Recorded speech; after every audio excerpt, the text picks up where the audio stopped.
दोस्तों, मेरा नाम है नित्या और आप देख रहे हैं हमारा चैनल कहानियों का सफर।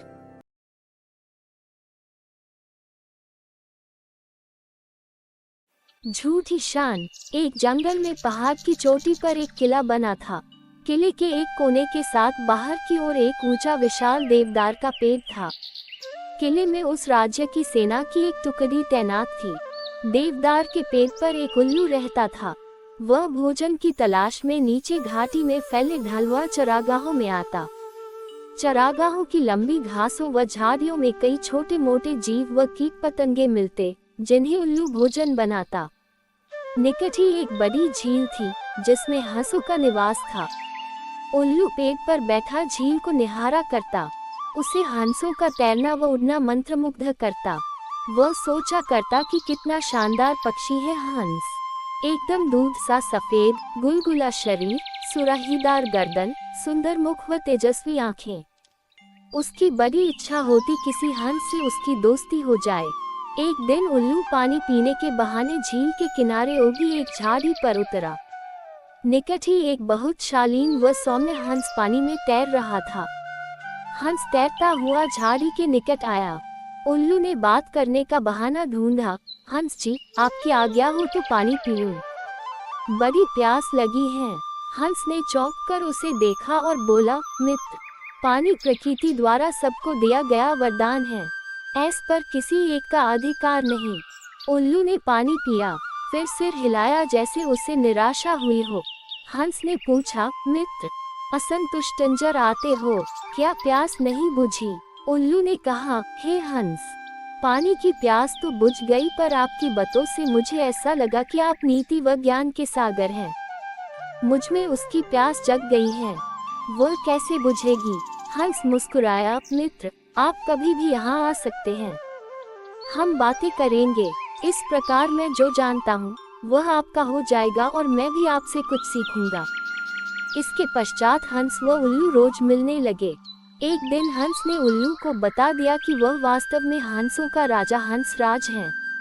अपना असली परिचय देने के बाद हंस अपने मित्र को निमंत्रण देकर अपने घर ले गया। शाही ठाठ थे। खाने के लिए कमल व नरगिस के फूलों के व्यंजन परोसे गए और जाने क्या क्या दुर्लभ खाद्य थे, उल्लू को पता ही नहीं लगा। बाद में सौंफ इलायची की जगह मोती पेश किए गए। उल्लू दंग रह गया। अब हंसराज उल्लू को महल में ले जाकर खिलाने पिलाने लगा। रोज दावत उठती। उसे डर लगने लगा कि किसी दिन साधारण उल्लू समझकर हंसराज दोस्ती न तोड़ ले। इसलिए स्वयं को कंसराज की बराबरी का बनाए रखने के लिए उसने झूठ मूठ कह दिया कि वह भी उल्लुओं का राजा उल्लूक राज है। झूठ कहने के बाद उल्लू को लगा कि उसका भी फर्ज बनता है कि हंसराज को अपने घर बुलाए। एक दिन उल्लू ने दुर्ग के भीतर होने वाली गतिविधियों को गौर से देखा और उसके दिमाग में एक युक्ति आई। उसने दुर्ग की बातों को खूब ध्यान से समझा, सैनिकों के कार्यक्रम नोट किए। फिर वह चला हंस के पास। जब वह झील पर पहुंचा, तब हंसराज कुछ हंसनियों के साथ जल में तैर रहा था। उल्लू को देखते ही हंस बोला, मित्र, आप इस समय? उल्लू ने उत्तर दिया, हाँ मित्र, मैं आपको आज अपना घर दिखाने व अपना मेहमान बनाने के लिए ले जाने आया हूँ। मैं कई बार आपका मेहमान बना हूँ, मुझे भी सेवा का मौका दो। हंस ने टालना चाहा, मित्र, इतनी जल्दी क्या है, फिर कभी चलेंगे। उल्लू ने कहा, आज तो आपको लिए बिना नहीं जाऊंगा। हंसराज को उल्लू के साथ जाना ही पड़ा। पहाड़ की चोटी पर बने किले की ओर इशारा कर उल्लू उठते उठते बोला, वह मेरा किला है। हंस बड़ा प्रभावित हुआ। वे दोनों जब उल्लू के आवास वाले पेड़ पर उतरे तो किले के सैनिकों की परेड शुरू होने वाली थी। दो सैनिक बुर्ज पर बिगुल बजाने लगे। उल्लू दुर्ग के सैनिकों के रिच के कार्यक्रम को याद कर चुका था, इसलिए ठीक समय पर हंसराज को ले आया था। उल्लू बोला, देखो मित्र, आपके स्वागत में मेरे सैनिक बिगुल बजा रहे हैं। उसके बाद मेरी सेना परेड और सलामी देकर आपको सम्मानित करेगी। नित्य की तरह परेड हुई और झंडे को सलामी दी गई।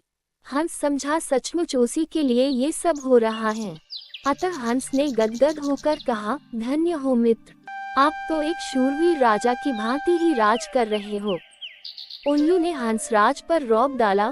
मैंने अपने सैनिकों को आदेश दिया है कि जब तक मेरे परम मित्र राजा हंसराज मेरे अतिथि हैं, तब तक इसी प्रकार रोज बिगुल बजे वह सैनिकों की परेड निकले। उल्लू को पता था कि सैनिकों का ये रोज का काम है, दैनिक नियम है। हंस को उल्लू ने फल, अखरोट व बनशा के फूल खिलाए। उनको वह पहले ही जमा कर चुका था। भोजन का महत्व नहीं रह गया। सैनिकों की परेड का जादू अपना काम कर चुका था। हंसराज के दिल में उल्लू मित्र के लिए बहुत सम्मान पैदा हो चुका था। उधर सैनिक टुकड़ी को वहां से कूच करने के आदेश मिल चुके थे। दूसरे दिन सैनिक अपना सामान समेट कर जाने लगे तो हंस ने कहा, मित्र, देखो आपके सैनिक आपकी आज्ञा लिए बिना कहीं जा रहे हैं। उल्लू हड़बड़ा कर बोला, किसी ने उन्हें गलत आदेश दिया होगा, मैं अभी रोकता हूँ उन्हें। ऐसा कह वह करने लगा। सैनिकों ने उल्लू का घुघुआना सुना व अपशकुन समझकर जाना स्थगित कर दिया। दूसरे दिन फिर वही हुआ। सैनिक जाने लगे तो उल्लू घुघुआया। सैनिकों के नायक ने क्रोधित होकर सैनिकों को मनहूस उल्लू को तीर मारने का आदेश दिया। एक सैनिक ने तीर छोड़ा। तीर उल्लू की बगल में बैठे हंस को लगा। वह तीर खाकर नीचे गिरा व फफडाकर मर गया। उल्लू उसकी लाश के पास शोकाकुल हो विलाप करने लगा, हाय, मैंने अपनी झूठी शान के चक्कर में अपना परम मित्र खो दिया। धिक्कार है मुझे। उल्लू को आसपास की खबर से बेसुध होकर रोते देखकर एक सियार उस पर झपटा और उसका काम तमाम कर दिया। सीखा, झूठी शान बहुत महंगी पती है। कभी भी झूठी शान के चक्कर में मत पड़ो।